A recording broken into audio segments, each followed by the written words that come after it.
broken vessel. Kuya, bakit yung title medyo kakaiba? Pwede ba yun? May butas na nga yung vessel eh. Broken vessel nga, paano siya mag-overflow? So hayaan niyo po ang salita po ng Panginoon na magpaliwanag po sa atin. Bakit po ito? Bakit broken vessel as nag-overflow? Ano po?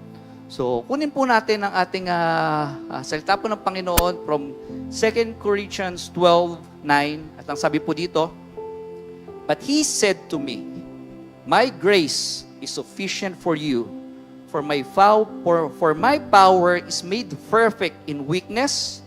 Therefore, I will boast all the more gladly of my weaknesses, so that the power of Christ may rest upon me." Purihin po ang Panginoon sa pagbasa po ng kanyang salita. Amen. So ito po ay sinulat po ni Pablo para sa mga taga-Corinto. Ang purpose po niya is to give encouragement po sa mga taga-Corinth. Kasi po yung mga time po na yun, nakakaranas po siya ng struggles. At kung babasahin niyo po yung buong chapter, si Pablo po is nakakaranas rin po ng struggles. At may nabanggit nga po doon about thorn in the flesh. Ibig sabihin, si Paul is nakakaranas rin po ng difficulties, problema. So, at ni-request niya, pinalangin niya kay Lord na, Lord, tanggalin niyo po itong difficulties, itong problema ko. Ni-request niya po yun. At ang tugon po sa kanya ng Panginoon, ito po yung tinugon sa kanya ng Panginoon. Sabi po daw ng Panginoon sa kanya, My grace is sufficient for you, for my power is made perfect in the weakness. Hindi tinanggal ni Lord yung kahirapan niya, yung difficulties ni Pablo. Bagamat ito po yung pinangako sa kanya ng Panginoon. Binigyan siya ng guarantee na yung habag, yung grasya ng Panginoon ay sapat-sapat para malagpasan po niya yung mga difficulties at mga problemang pinagdadaanan po ni Paul. Ano po? Bakit kaya si Gideon ang pinili ng Panginoon para iligtas ang Israel? Laban po rito sa mga mananakop, sa mga Midianites, Amalekites, at iba pa pong mga angkan na clan na gustong sumakop or nag-o-oppress sa mga Israelites. So ito po yung nabasa ko, ano po. Una, si Gideon, he's just an ordinary person. Para po sa akin, yan po yung aking pagkakaintindi. Si Gideon pala is parang kagaya po natin, kagaya ko na, ordinary person lang. May takot. So dito po, masasabi ko na si Gideon, siya po yung, ang pagkatao niya po, yun po yung vessel or yung sisidlan. Pwede rin tayo rin po yan.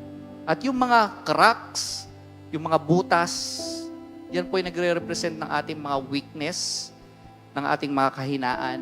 Yung mga, lalo na po yung mga humahad lang sa atin para hindi po tayo makapaglingkod sa Panginoon, para hindi po natin totally maibigay yung mga sarili po natin. Yan po yung mga, kung tayo po isisidlan, masasabi ko po, tayo po yung mga broken. Ano po? At ano po ba? Ulitin ko po, balik ko po yung mga weaknesses po ni Gideon. Siya po ay may takot. Ako rin po, may mga takot din po ako. Lalo na po, number one sa takot ko po is yung lumala po ang aking karamdaman, yung mga sakit ko po. Kayo po, alam ko po, may mga takot po kayo. Kagaya po ni Gideon. Ano po? Si Gideon po is full of doubt sa sarili niya. Nakita po natin doon sa kwento na hindi agad siya sumunod kasi may doubt siya sa sarili niya. Maski si Lord na yung nag-uutos sa kanya, gagamitin kita. Pero doon siya nakafocus doon sa weakness niya. So, kayo rin po ba? May calling rin po ba like Gideon? May mga pinapagawa rin po ba sa inyo si Lord? Na pwede po ang calling nyo kay Lord, siya mismo ang nakikipag-usap sa inyo through dreams, panaginip, or mga still voices, or baka nagpapadala siya ng anghel. Yan, yung mga katabi nyo po, mga padala po yan ni Lord na sabihin sa inyo yung calling nyo, bro, C2S tayo. Bro, enroll ka si LDP. Bro, maglingkod ka na. Bro, may bakante doon sa heartstring worship, mag-volunteer ka na. Bro, sama ka sa mga gawain. Baka yun yung mga calling po ninyo. Baka kayo po matagal ng mentor pero wala pa rin po kayong mentee. So, at marami po kayong fear, marami po kayong doubt sa sarili niyo. Hindi ko pa kaya yan. Parehas po natin si Gideon. At yun po yung mga butas at lamat sa ating mga sisidlan po, sa ating mga vessel. Kaya hindi po yan mapupuno kung tayo po is pupunan ng Panginoon, Kung doon po tayo nakafocus, kagaya po ni Gideon ng mga unang part, hindi po yan mag-overflow, hindi po yan mapupuno. At kung kagaya rin po natin si Gideon na puro tayo, hihingi tayo kay Lord ng sign, hihingi tayo ng preba, may mga condition tayo kay Lord, bigyan mo muna ako ng kotse bago ako sumunod. Lord, pagpatapusin mo muna yung aking mga anak bago ako maglingkod sa inyo. Panginoon, pagalingin niyo muna ako. Pag pinagaling niyo po ako, maglilingkod po ako sa inyo. Sabi po dito, God uses the weak, ordinary, and hesitant people to accomplish extraordinary things. So, ang bawat isa po sa atin, lahat po tayo mahina. Lahat po tayo may pagkukulang. Kayang gamitin tayo ni Lord para makagawa po ng mga kamanghamanghang bagay kagaya po ni Gideon. Biruin niyo po, 135,000 laban sa 300. Ganun po katindi, ganun po ka-powerful ang Panginoon na pinaglilingkuran po natin. Huwag po kayong titingin sa kahinaan nyo. Mag-focus po tayo kung ano po yung kakayahan ng Diyos na lumikha po sa atin.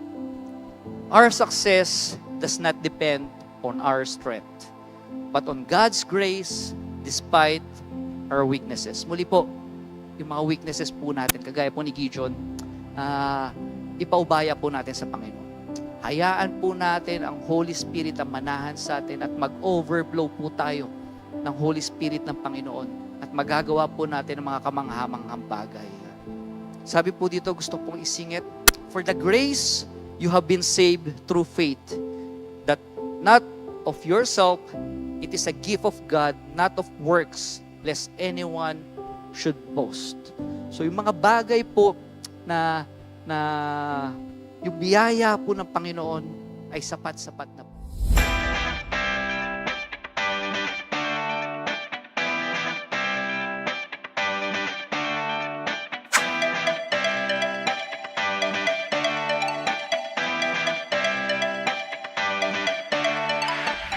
Mas masaya kung kasama ka namin dito sa